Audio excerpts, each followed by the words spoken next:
السلام عليكم ورحمة الله تعالى وبركاته. قبل أن أبدأ بالمقارنة بين الخيل العربي والخيل الإنجليزي، علي أن أذكركم أن الخيل الإنجليزي لا يعتبر أصيلا إلا إذا كان ينحدر من أحد الآباء الأساسيين الثلاثة، وهم دارلي أرابيان أو جودالفين أرابيان أو بيرلي تورك. وقد تم استيراد الفحول الثلاثة من الشرق الأوسط في بداية القرن الثامن عشر لتحسين السلالة الإنجليزية القديمة. ولد المهر جودالفين أرابيان سنة 1724 في اليمن، وانتقل عدة مرات قبل أن يصل إلى إنجلترا. في سن مبكرة تم تصديره عبر سوريا إلى باي تونس، ومن هناك تم تسليمه إلى لويس الخامس عشر ملك فرنسا سنة 1730. يعتقد أنه كان هدية من ملك إلى ملك. دارلي أرابيان. اشترى توماس دارلي هذا الحصان من حلب سنة 1704. أما الحصان بيرلي تورك، استولى الكابتن بيرلي على هذا الحصان في معركة بودا على نهر الدانوب التي كانت ضد العثمانيين سنة 1686. والآن تبدأ مقارنتنا، فلتكن البداية بالسرعة. سجلت الخيول الإنجليزية الأصيلة أرقاما قياسية في سباقات العدو، حيث وصل سرعتها إلى 70 كيلومتر في الساعة، لكن قدرة الحصان الإنجليزي الأصيل تتضاءل مع السباقات المسافات الطويلة بسبب قلة قدرته على التحمل. أما الخيل العربي الأصيل فقد سجلت سرعة 60 كيلومتر في الساعة، مما يعني تفوق الخيل الإنجليزي في السرعة، لذا هو المفضل في سباقات الخيل. الشجاعة والحماسة. نتيجة الحياة القاسية التي عاشها الحصان العربي الأصيل مع العرب في صحرائهم الموحشة وبين الحيوانات المتوحشة، هذه الحياة المليئة بالغزوات والحروب، فقد اكتسب شجاعة نادرة أصبح عبر القرون جزءا لا يتجزأ من حياته النفسية وخصاله الحميدة. يقول دافنبورت: يتحلى الجواد العربي الأصيل بالشجاعة وحماسة لا مثيل لهما. ويقول براون: يتميز الجواد العربي الأصيل عن باقي أنواع الخيول بالشجاعة المنقطعة النظير، فهو لا يخشى حتى الأسد والنمر، بل إنه يستخدم في الهند للصيد هذه الحيوانات المتوحشة. الوفاء لصاحبها والتضحية في سبيله. إن الخيول العربية الأصيلة وفية لأصحابها، وخاصة إذا كانوا هم الذين يقومون على تربيتها وتدريبها بأنفسهم، فتقبل إذ نادوها. وقد قيل إن نداءها يغني عن أرسانها. والجواد العربي يحمي فارسه في البرية، فإذا ربط الفارس لجامه بيده ونام، قام الجواد بدور الحارس الأمين، فيظل يقظا منتبها لكل حركة، حتى إذا رأى قادما أخذ يضرب الأرض بحافره ليوقظ صاحبه.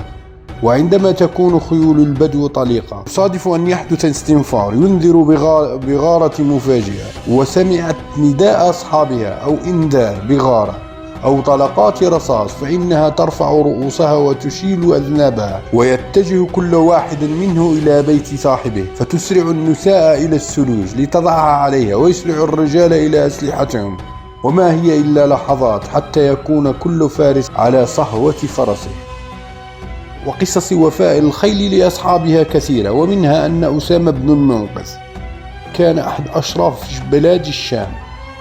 جاء في مذكراته أن حدثا وقع لأبيه أثناء الصيد، فوقف جواده إلى جانبه وشرع في الصهيل دون توقف إلا أن جاءت النجدة.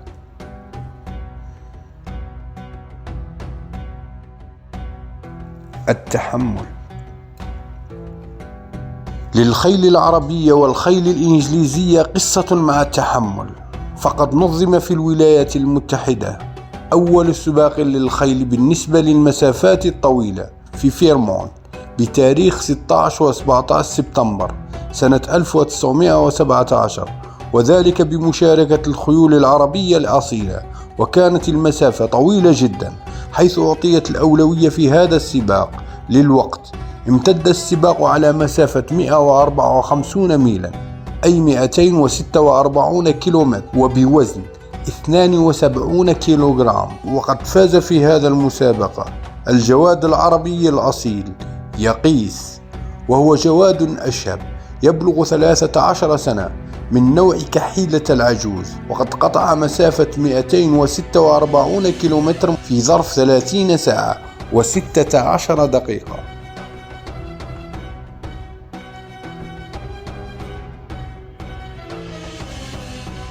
أما السباق الثاني الذي نظم في أكتوبر سنة 1921 وأصعب سباق على الإطلاق، حيث فرض على الخيل أن تحمي 111 كيلوغرام وأن تقطع هذه المرة أيضا مسافة 60 ميلا 5 مرات.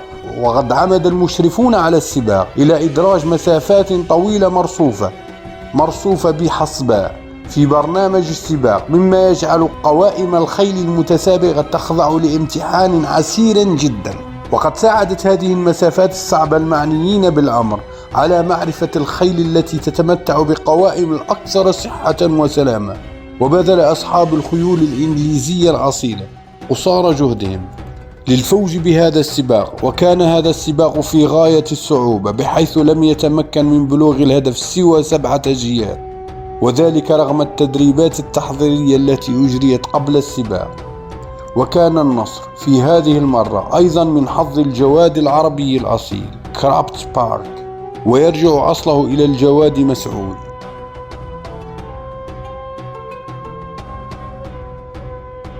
الجمال.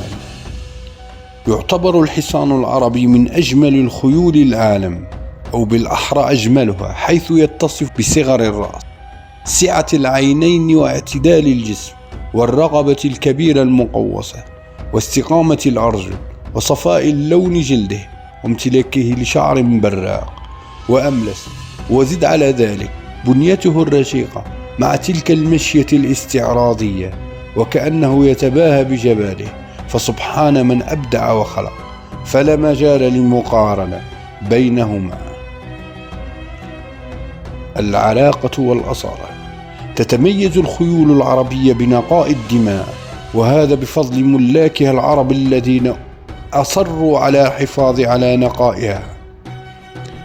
الخيول العربية تعتبر السلالة الوحيدة التي لم تتعرض للتهجين منذ مئات السنين، لذا تعتبر أكثر عراقة وأصالة ونبلا من جميع سلالات العالم. وفي الأخير، شكرا لمتابعينا الكرام، وشكرا لكل من أصغى واهتم. شكرا لكم.